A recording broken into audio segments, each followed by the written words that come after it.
In this tutorial, we'll be looking at the sample mod again, this time paying particular attention to the structure of a tractor's XML file. We'll start with the wheels of the tractor. These are set here. The auto rotate back speed attribute determines how fast the wheel turns back to the center when the control keys are released while driving. This is then followed by a list of the wheels. Each wheel must have the attribute wrapper. This index path sets where the wheel should be located. If we look at the first wheel, we see the index path 0 greater than 0 for wrapper. In the Giants editor, we can see that this corresponds to the front right wheel. This wheel has a separate mud guard, which should rotate around the y-axis when you steer, but shouldn't move in or against the direction of travel, meaning it should not rotate around its x-axis as well. Therefore, the wheel is a child of the mud guard and is defined in the XML file with the attribute drive node. This ensures the two rotations are split up, with the mud guard only rotating around its y-axis, while the tire rotates around the x-axis. If we don't define the drive node attribute, then the wrapper object will be rotated around both axes accordingly. The attributes rotmax and rotmin define the maximum and minimum steering angles respectively, while the attribute rotspeed sets the speed of this rotation. If the value of the rotation speed is negative, the wheel will rotate in the opposite direction instead. This is useful for rear wheels that can be steered. The radius value specifies the radius of the wheel and should match the radius of the wheel we can see in the game. The susp travel attribute sets the length of the spring on which the wheel is suspended. The spring force and the internal friction of the spring will then be specified with the spring and damper values. The spring usually starts at the 0 point of the wrapper object in the i3D file and points vertically downwards. This then shifts the wheel slightly downwards. We can counter this problem by pushing the starting point of the spring up slightly. This shift can be used to determine the attribute delta y. As a general guide, this can be set to a value of approximately half the susp travel value. An alternative is the initial compression parameter, which we typically set to a value of 0.5. This then indicates that delta y should be set to a value of half the susp travel value.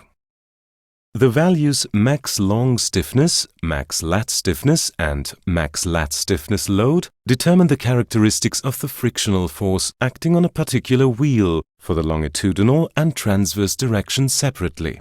It must be noted, though, that max lat stiffness load does not specify the maximum frictional force, but instead sets the weight at which the lateral friction force reaches its maximum value. The value for mass specifies the mass of the wheel in tons. With the entries for the differentials, we can set the properties of the power transmission from the engine to the tires. A differential entry defines either the ratios between the two wheels on an axle or the ratio between two axles. A value of 0 for torque ratio would mean that all the power is going to the first element, to wheel index 1 or differential index 1. The value for max speed ratio indicates the maximum percentage by which one element may move faster than another. With the motor node, we can set the engine values, defining the maximum speed and the tractive force.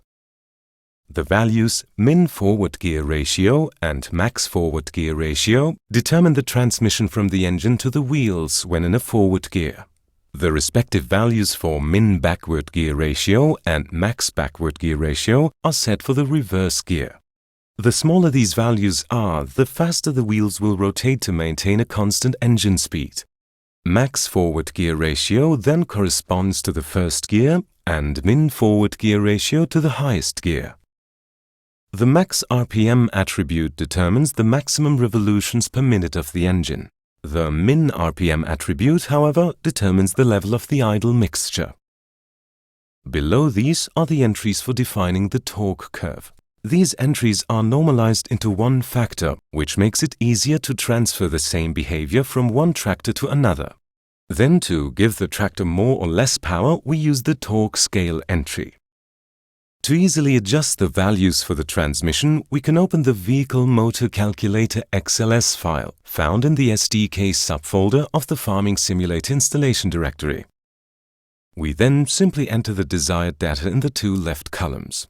In our case, these are 34 for the maximum speed and 2250 for the maximum rotational speed of the motor. We now get the result we need, the value for the gear ratio, on the right. We then take this value and paste it into min forward gear ratio. The tractor will then drive at a maximum speed of 34 km/h, provided it has enough power to move itself and any attached devices. Before we look at the other entries in the XML file, we should point out that there are two extremely useful commands in the console of Farming Simulator 2015, which we already got to know in chapter 26. With GS Vehicle Reload from XML and GS Clean i3D Cache, we can make changes to the XML and i3D files of the vehicles respectively and reload them without having to restart Farming Simulator. Now let's get back to the entries in the tractor's XML file. Fuel capacity determines how many liters the tractor's tank can hold, and fuel usage is the consumption in liters, which depends on how much power the tractor is currently using. This is where the cameras are defined. The number of cameras is determined by the count value. For each camera, the index path is used to set the index attributes of the camera's object in the i3D file. If the camera isn't to be rotated around itself, the point of rotation can be determined with the attribute rotate node. For this, the camera must be a child, a sub-object of the rotation point. The external camera tries to avoid other objects. To do this, it checks whether the vehicle is visible from the desired camera position, and if not, moves the camera closer to the vehicle. To be able to check this, particular points on the vehicle are used. These points can be defined with the attribute index of the raycast node. Usually these points are found at the front and rear end of the vehicle at the top edge. The lights are defined here. There are three different display types of lights: real lights, fake lights, and decoration lights. For performance reasons, not many real lights can be displayed. That's why there are fake lights, which are displayed if the AI is driving or a multiplayer teammate has turned on the light. Decorations are always displayed when lights are turned on. This can be used to represent a corona effect, for example. Furthermore, each light has a light type associated with it. By repeatedly pressing the light button in the game, we can scroll through the different types of light. With the first click, we activate light type 0. With the second click, we activate both light type 0 and light type 1. With the third click, we activate light type 0 and light type 2, and so on. As a rule, the normal front light should be light type 0. The rear working light should be light type 1. The front working light should be light type 2, and the other working lights found on vehicles, such as by the combine harvester's unloading auger, should be light type 3. With a GPU's profile set to high and very high, a maximum of 2 real lights are used, whereas low and medium settings use only 1. If more lights are active than can be displayed, the order of lights in the XML file determines which lights are displayed. The further down a light is, the higher its priority. Thus, in our sample mod, only the working light of the Burer 6135 will appear when using the low settings, if both the front light and working light are active. Then we see the entries for the brake lights and the turn signals here. Then here we have the entries for rotating beacons. If we look at the corresponding node in the Giants editor, we see that there's no real rotating beacon setting, only a transform group.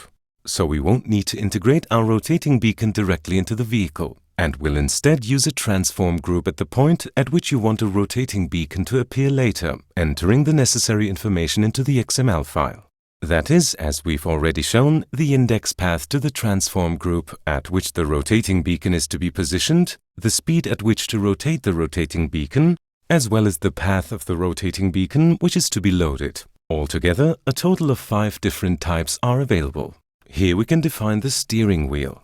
The index attribute determines the object in the i3D file, and rotation speed sets the speed at which the steering wheel is rotated. The player's location when exiting the vehicle is set with the exit point value. The element motor sound lets us set the sound of the engines. For this, an audio file is defined, which will then be played back repeatedly. And depending on the engine speed, the pitch will be adjusted. At 0 speed, the pitch is set with a value pitch offset. A value of 1 corresponds to the original pitch as in the audio file. Possible values range between 0.5 and 2. The pitch scale value specifies the degree of the change. This is multiplied by the engine speed and revolutions per second and added to the basic pitch. As an example, in our XML file, the engine reaches a maximum speed of 2,250 revolutions per minute, which corresponds to 37.5 revolutions per second. At maximum speed, the pitch is then 1 plus 37.5 times 0.02, which equals 1.75. However, we also have the option of limiting the maximum pitch, so that even at less than the maximum speed, the maximum pitch is still reached. This can be done with the pitch max attribute. In the case of vehicles that one isn't steering oneself, a sound is played outside the vehicle, which takes into account the three-dimensional positions of the player and the vehicle. The maximum range of this sound source is specified with a radius attribute. In addition, the attribute inner radius can be used to set the maximum distance at which the sound can be heard at full volume. From this distance on, the sound will become increasingly quiet until it completely disappears at the specified maximum distance.